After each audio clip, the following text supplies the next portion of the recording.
Hey Norm. So this is a failure. I can't believe that it's two switches failing the same way, and I apologize for the condition of my bench. All right, so okay, there's the other end of the black. So here, look, we got low, medium, high, and back down to park. So that's not the park position. Whoops. Um, so to run it to park, I could just touch this wire to low speed and it would run till it parks like it's supposed to.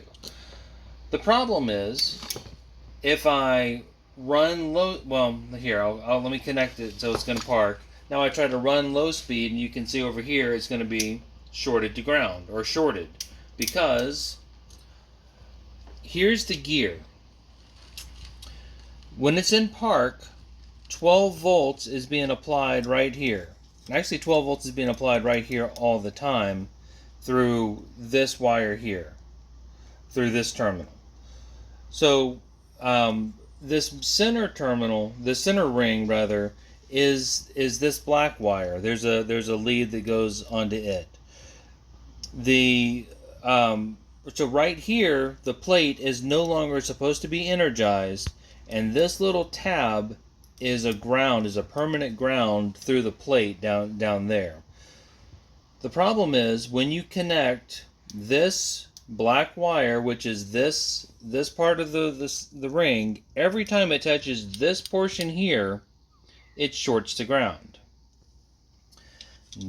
All that being said, here these two contacts, or rather these two contacts, when it's in park, they're these two fingers in here, which you can't see, are making contact.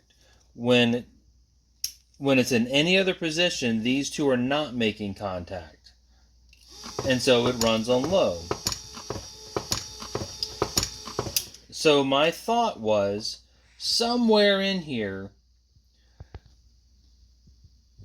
these two breaking contact is going to be this breaking contact with blue, with low speed. And then when you put it on low, it then it makes the connection to blue. So I'm going to turn it to low and show you the problem with that. If I touch it here, it shorts out. If I touch it here, it shorts out. Here, it shorts out. Every contact point, it shorts out. So there's literally, and so here in the switch, that's part of the park. And I even think, yeah, and even that one, I don't even know what it does. That shorts it out. Every brown, yeah, every one shorts it out. All right. So I've tried everything that I know to do. I thought maybe, just maybe, that the brake isn't supposed to be in what I'm calling black. It's supposed to be in white. But that doesn't matter. As soon as you put this connected to low, medium, or high speed, it shorts every time it hits right here. Now we could disconnect this so it didn't park, but the problem is momentum may carry it past and it doesn't park. Well, then it never parks. So Norm, I absolutely don't know what to do. Same issue with both switches. And I don't have an answer for you. Once again, my answer is to make a push button in your dash to when it's in the park position like this, then you do a push to contact. Whoops. Why what did I do? Sorry, something minor just came unattached. Oh no. All right. Well, I don't know what mystery this is, Norm. It's just one of my jumper cables is hitting two things at once. Anyway, hit pause, Luke. Yeah, so sorry, it's just this black wire was shorting to there. So run a jumper, and so run a push button toggle or something like that, and then when you're ready to park, turn it to off, and then push the button to park. That's the only solution that I know.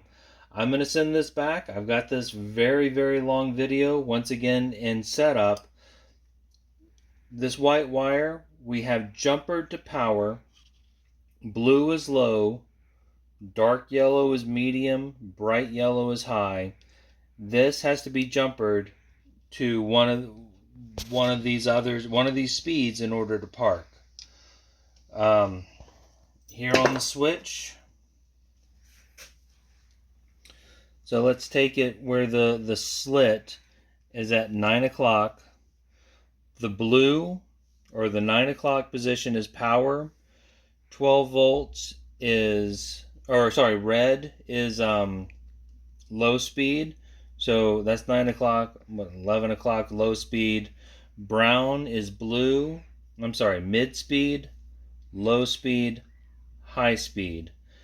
Now one of these gives 12 volts as well, but these two are your whatever, your push temporary washer, and this does have the washer function, and that's this right here, but it's pressed down all the time, so you probably don't want to use it on this switch.